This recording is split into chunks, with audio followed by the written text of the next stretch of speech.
David, after a blowout loss to the Clippers, you stressed it's one game. It counts as one. There's a chance to respond. I assume the message, the thinking is similar? Yeah, but we got punked, and we didn't play well enough, and they came out with the right intensity, and we didn't. I thought we let some open shots early in the game affect us how we played defensively. And, this is a team that does that. I mean, there's a reason why they have historic plus-minus numbers throughout this season is they put people away. So you got to have a much better start than that. We can't come out like that kind of mentality. I'm not sitting here tonight talking about the 1-1 thing. Not tonight. We're not going to flush that. We've got to be better. We know that. That being said, it's nice to know that you got a win underneath your belt, but that's not what this is right now in the present. So we'll react the right way, like we did, in Game 3 in LA. Bring a different intensity. Look at what they did differently. React accordingly. And I would expect a much better effort from our guys on Friday night in Denver. What was the most concerning part about the way you lost? Physicality. Bottom line. I thought they towed the line. I thought the game was reffed very physical. I thought we joined the party late. When you join the party late, the refs look at you as reactionary. The whistle doesn't go your way. So you can't be reactionary in these playoff games. You have to do it from the tip, from the start. We know that. I could tell in that room. The eyes looking back at me know that. That's the reality of what just happened. So we'll go back. Obviously, it's a really tough series and they're a really good team, but I'll say it again, you can't get punked the first 6 minutes. They set the tone.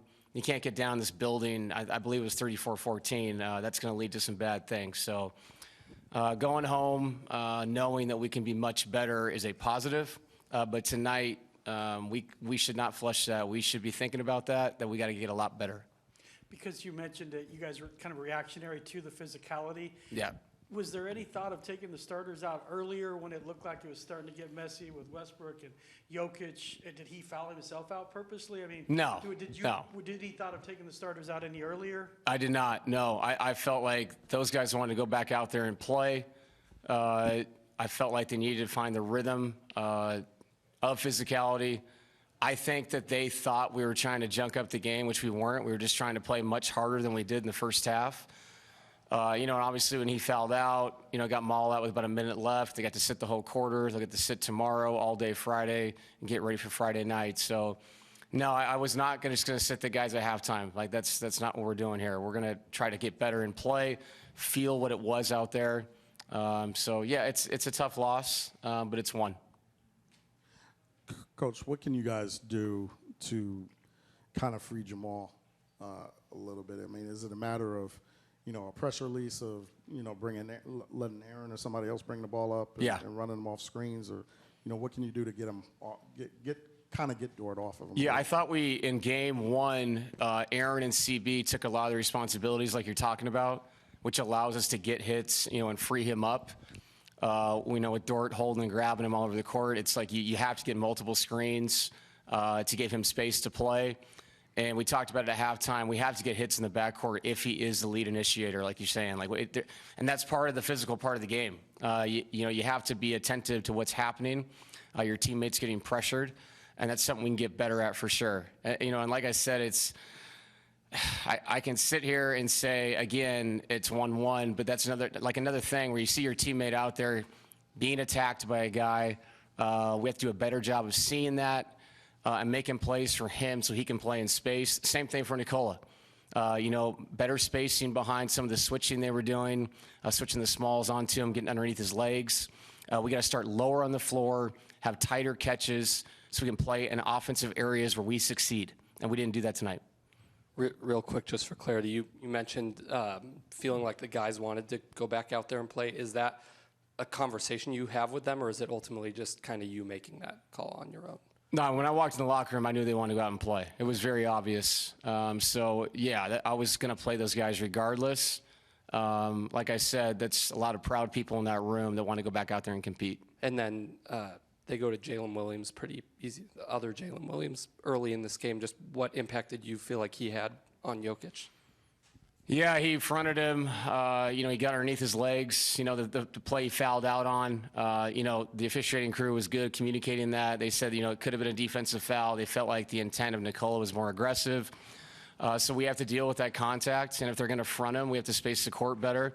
And actually, I thought when we did space it correctly, you missed a lot of wide open shots with all the guys in the paint there, packing the paint against his post-ups and isolation. So that's something you can build on when you show you had good shots, but then your intent to get back defensively has got to be a lot better.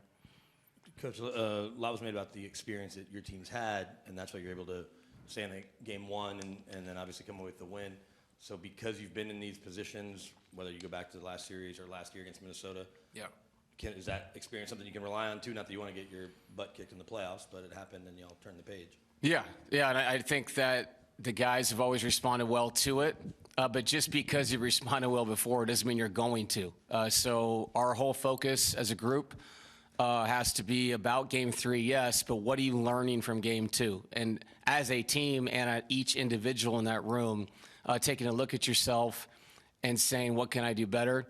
Me looking at the tape, seeing what they did differently, and reacting the right way for our guys to get them more organized against things that we saw tonight. You've praised the toughness of Michael Porter Jr. a number of times in a physical series. Where is his fitness right now, and is that affecting him? It is. And, it's funny. You can tell when he shoots it, he's having a hard time with a full release at the top of his shot. It's almost like it's stopping at 90%, 85%. And the other thing with Mike, and he's giving great effort, the two-handed rebound against this team is so important. You can't go up with one. And tonight, I mean, when I say punked, I'm talking in a basketball term. 24 fast break points, 20 second chance points. They dominated the paint, and part of that is the rebounding. And it is a team effort thing. It's not just about blocking out. It's about meeting the ball at the highest point, and he is affected that way. But again, I think it was really good. I know I'm not trying to throw a positive out there, to see the ball go in for him in the second half. That's kind of why I left him out there. I want to see if he could find a rhythm. He had a couple shots rim out. But that's such an important thing for us if they're going to double and triple and shrink the floor and all those things. Michael has to eat on that weak side. So if he can see the ball going, that's really going to help us. David, you guys survived the turnovers in game one. 21 more tonight. Was there a common thread in terms of lacking ball security in terms of what they were able to do defensively? Yeah, I mean, they got into us, and, we brought up the screening earlier. We have to screen better. Also, I thought there was multiple times where a ball was on the ground, and there's a 50-50 chance to go get it after they had a deflection, and they seem to get every single one. And now they're running out the other way. So there's so many fundamental basketball things about that game, being the reason why it got away so quickly. And like I said, not flushing it, but then we will turn the page at some point. And when we do, and we open up that next chapter, we'll say, okay, it is 1-1, and we are playing Friday night. But in the meantime, tonight, take that personally. Everybody with this organization, take that personally, and that'll help you succeed in Game 3. Thank you.